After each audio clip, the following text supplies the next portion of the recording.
Hello everyone, welcome to our channel Education Hotspot. So this video is with regard to MSO E4 जो आपका subject है urban sociology.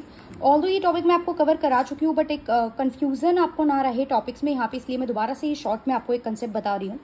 Approaches to study urban phenomena अगर आपसे direct question पूछे, देखिए वैसे तो अलग अलग अप्रोच जैसे मैंने बताया था रूरल अर्बन कॉन्टिनम वगैरह ये डायरेक्टली पोलर या नॉन पोलर करके पूछ लेता है, but approaches to study urban phenomena पूछे तो आपकी एक अप्रोच है ट्रेट कॉम्प्लेक्स अप्रोच और एक है आइडियल टाइप अप्रोच।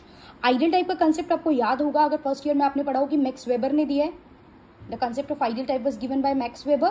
तो मैक्स वेबर क्या कहते थे कि एक स्टैंडर्ड जो होता है किसी भी टॉपिक में एक स्टैंडर्ड आपके पास सेट होते हैं और उससे आप कंपेयर करते हो। अच्छा, जो ये आइडियल्स होते हैं ये हाइपोथेटिकल होते हैं, जरूरी नहीं है प्रैक्टिकली एग्जिस्ट करें। अब यहाँ पे आप आइडियल टाइप की बात करें with respect to urban sociology, right. तो शहरों को लेके एक आइडियल शहर कैसा होगा, एक अर्बन टाउन कैसा होगा, वो एक आइडियल कैरेक्टरिस्टिक्स हमारे पास अवेलेबल होते हैं, जिससे देन हम क्या करते हैं जो एक्चुअल में जो कैरेक्टरिस्टिक प्रेजेंट है वो मैच कर लेते हैं। अगेन हाइपोथेटिकल होता है ये चीज। अच्छा, ट्रेट कॉम्प्लेक्स अप्रोच बात करते हैं ट्रेट्स के, जैसे आपके क्वांटिटेटिव नंबर में जो भी चीजें होती हैं आपकी, जो आपके ट्रेट्स कैरेक्टरिस्टिक या फीचर होते हैं जो डिफाइन करते हैं कि वहां पे किस तरीके का लाइक डेवलपमेंट जो है वो होगा। उसके बाद आता है आइडियल टाइप। आइडियल टाइप में we have two, non polar and polar. Non polar का कंसेप्ट क्या होता है कि आपके पास एक आइडियल टाइप सेट है, उससे आप किसी एक चीज को कंपेयर कर रहे हो। Ideal types are available, ideal type available है, आदर्श प्रारूप आपके पास है, उससे आप कंपेयर कर रहे हो। तो एक्चुअल जो इंस्टेंस है, जो एक्चुअली में सिचुएशन है, उसको आप कंपेयर कर रहे हो आइडियल टाइप से। बट पोलर अप्रोच मैंने बताया था, पोलर अप्रोच आइडियल टाइप में नॉन पोलर पोलर दो होती हैं। पोलर अप्रोच बोल सकते हैं इसे, रूरल अर्बन कॉन्टिनम बोल सकते हैं, फोक अर्बन कॉन्टिनम बोल सकते हैं, ट्रिकल डाउन इफेक्ट बोल सकते हैं, इनमें से कुछ भी आएगा। तो पोलर अप्रोच आपको एक्सप्लेन करनी है। ये अप्रोच जो एक्सप्लेन की थी फर्स्टली वो की थी रॉबर्ट रेडफील्ड ने। एक तरीके से यहाँ पे बात कर रहे थे, दो पोल्स को कंपेयर कर रहे हैं, दो डिफरेंट चीजों को कंपेयर कर रहे हैं, जैसे एक रूरल एरिया है, एक अर्बन एरिया, एक शहर है और एक गाँव है। लेकिन यहाँ पे इन्होंने ये भी बोला ये दोनों कंप्लीटली एक दूसरे से डिफरेंट नहीं है। रूरल जो एरिया है, जो गांव है, उनका धीरे धीरे विकास हुआ है और तब वो अर्बन एरिया में कन्वर्ट हुए हैं। तो ऐसा नहीं है कि ये दोनों बिल्कुल कंप्लीटली अपोजिट है, ये दोनों इंटरलिंक्ड है और ये कंटिन्यूअस प्रोसेस है, इसलिए इसे रूरल अर्बन कॉन्टिनम बोला जाता है। देखिए रूरल एरिया जो टाउन्स और सिटीज से काफी दूर होते हैं, अर्बन जिसको टाउन और सिटीज को हम अर्बन कैटेगराइज करते हैं, कॉन्टिनम मतलब कि हर चीज एक दूसरे से काफी ज्यादा क्लोजली रिलेटेड है।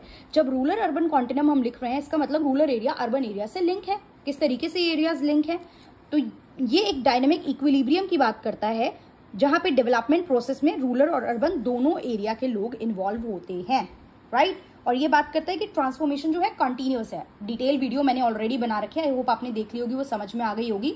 This is just a revisionary video, जिससे थोड़ा सा क्लैरिटी हो जाए और आप उस वीडियो को दोबारा देख लें, उसके जो अवेलेबल कंटेंट है उसको आप पढ़ लें ताकि आप एग्जाम में एक अच्छा आंसर लिख के आ पाए, राइट। रूरल अर्बन की अगर हम बात करें तो रूरल एरिया देखो कैसे थे, होमोजीनियस थे, वहां पे एक जैसी चीजें थी, प्राइमरी एक्टिविटीज पे आप इन्वॉल्व थे, ज्यादातर कल्चरल से बहुत ज्यादा आपस में एक दूसरे से बहुत कनेक्टेड थे, कल्चर इंटीमेसी बहुत ज्यादा होती थी, लोग अपनी संस्कृति से बहुत जुड़े होते थे। लेकिन शहरों में जब आए तो हेट्रोजीनियस डेवलपमेंट हुई, अलग अलग तरीके के काम करने लगे, फैमिली के जो कंपोजिशन है उसमें भी चेंज आया, तो पॉपुलेशन भी हेट्रोजीनियस हो गई और कल्चरल डिफरेंशिएशन, एक सेम कल्चर हमें यहाँ देखने को नहीं मिलता।